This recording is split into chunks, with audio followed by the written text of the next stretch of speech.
안녕하세요. 닥터K 피부과 전문의 개주원입니다. 노출이 많은 여름철이 다가오면 다들 제모에 대한 생각을 많이 하게 되시는데요.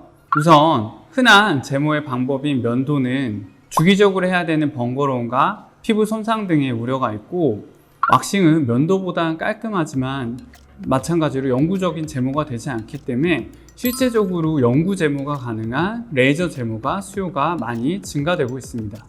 단순히 제모를 한다는 것 이외에도 모낭염이나 여드름이 주기적으로 털이 있는 부위에 생길 경우에 털 자체를 줄임으로 인해서 간접적으로 그런 염증들이 덜 생기게 하는 역할을 할 수 있고, 제모만 했는데도 인상이 깔끔해지는 그런 효과를 볼 수 있어서 제모는 여러 가지 의미로 치료 수요가 많이 증가되고 있습니다.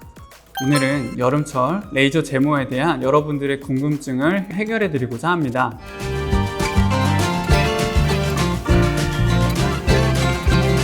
제모는 이제 여성분들뿐만 아니라 남성분들도 많이 하는 시술인데요.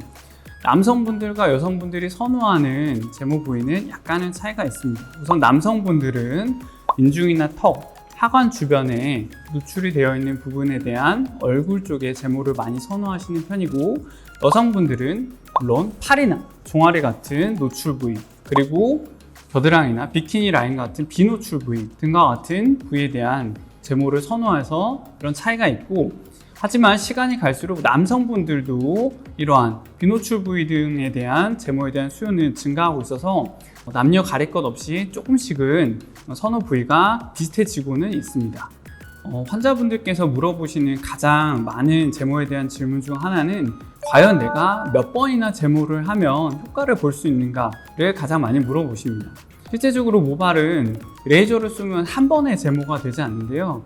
그 이유는 모발이라는 것은 성장기, 퇴행기, 휴지기 이렇게 3단계에 걸쳐 사이클을 돌리게 되는데, 주로 제모의 효과를 보이는 모발들은 성장기에 있는 모발들입니다.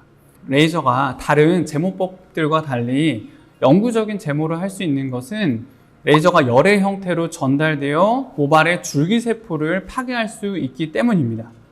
상대적으로 겨드랑이나 비키니 라인 쪽은 이러한 성장기 모발들의 비율이 높기 때문에 상대적으로 제모가 잘 이루어지는 편입니다.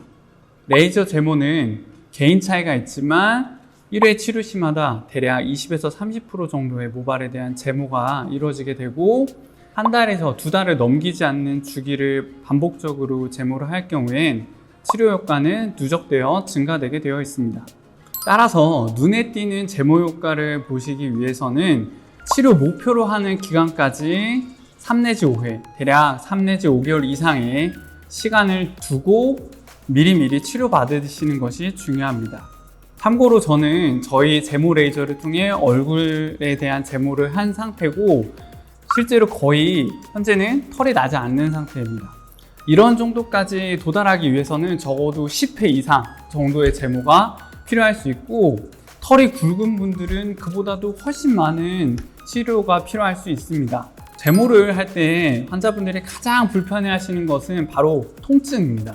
마취용고를 1시간 이상 바르고 쿨링 아이싱을 해도 제모할 때 통증이 있는 것은 아까 말씀드렸듯이 레이저 열을 전달을 시켜서 제모를 시키는 것인데, 레이저 털의 깊이는 마취가 되는 깊이보다 좀 더 깊이 위치하고 있기 때문입니다.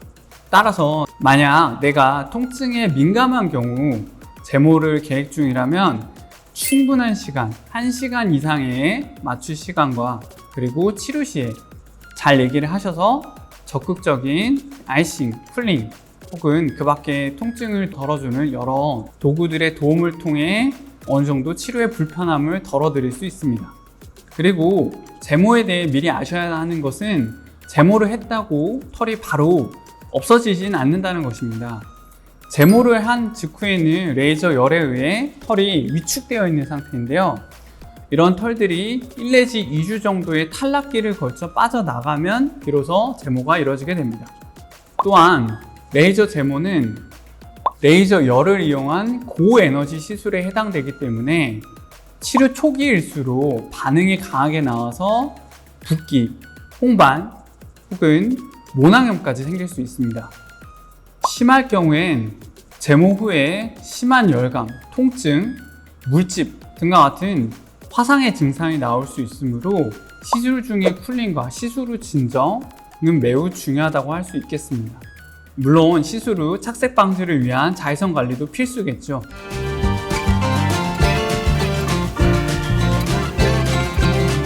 레이저 제모를 계획하시는 분들은 피부과에 방문을 하셔서 상담과 진료를 통해 레이저 제모를 계획하셨으면 좋겠습니다. 피부과 전문의 계지원이었습니다.